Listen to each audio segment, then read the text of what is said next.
Στο Βελιγράδι βρέθηκαν πρωταθλητές του αθλήματος ΤΑΕΚ Βοντό από χώρες της Ευρώπης και των Βαλκανίων, μεταξύ αυτών και η Ελλάδα, ύστερα από πρόσκληση του Ομοσπονδιακού προπονητή της Ιουγκοσλαβίας, με σκοπό την προετοιμασία για αγώνες που θα ακολουθήσουν. Στο Βελιγράδι βρέθηκε και ο πρωταθλητής από την Πάτρα, Γιώργος Σταυρόπουλος. Μετά από κάλεσμα του Dragan Čović, του Ομοσπονδιακού προπονητή της Ιουγκοσλαβίας, πήγαμε στο Βελιγράδι για 10 μέρες, όπου κάναμε προετοιμασία για τη νέα σεζόν, την αγωνιστική.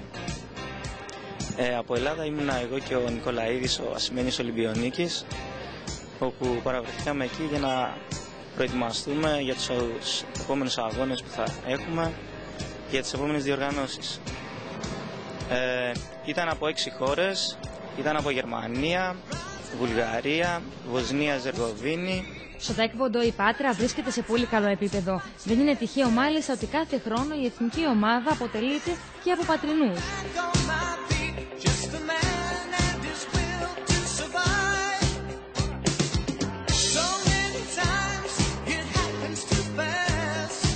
Οι αθλητές είναι σε πολύ καλό επίπεδο.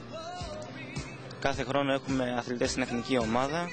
Επειδή η προετοιμασία για τους αγώνες του χειμώνα ξεκινάει από το καλοκαίρι, οι πρωταθλητές συναντήθηκαν για μια φιλική αναμέτρηση.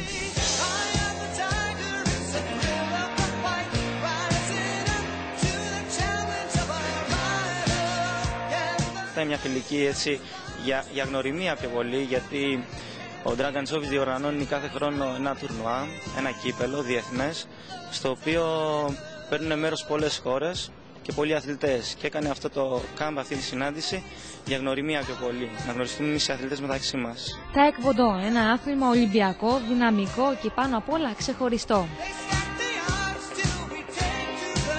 Είναι ολυμπιακό άθλημα, είναι δυναμικό, θέλει ταχύτητα, εξυπνάδα. Όριο ηλικίας για να ξεκινήσει κάποιος δεν υπάρχει. Όποιος όμως έχει στόχο τον πρωταθλητισμό, καλό είναι να αρχίσει από μικρή ηλικία. Το συνιστώ επιφύλακτα για όλες τις ηλικίες. Είναι πολύ καλό, γιατί όσοι ασχολούνται με τους αγώνες γενικά πρέπει να ξεκινάνε από μικρή ηλικία. Δηλαδή το ΤΑΕΚ Βοντό δεν είναι έκανα 1-2 χρόνια και πάω παίζω αγώνες.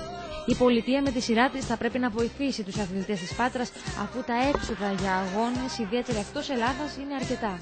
Θέλουμε μια στήριξη από την πόλη μας, γιατί οι αθλητές του ΤΑΕΚ Βοντό χρειαζόνται πολλά χρήματα. Χρειαζόμαστε πολλούς αγώνες, δηλαδή πρέπει να παίρνουμε μέρος σε πολλά τουρνουά. Να πηγαίνουμε έξω σε διάφορα μύτη που γίνονται στην Ευρώπη, να παίρνουμε μέρος, να παίρνουμε παιχνίδια στα πόδια μας, γιατί αυτό βοηθάει να ανέβουμε και αγωνιστικά και να πάρουμε εμπειρίες, δηλαδή βοηθάει στο αθλητισμό. Και χρειάζονται κάποια χρήματα.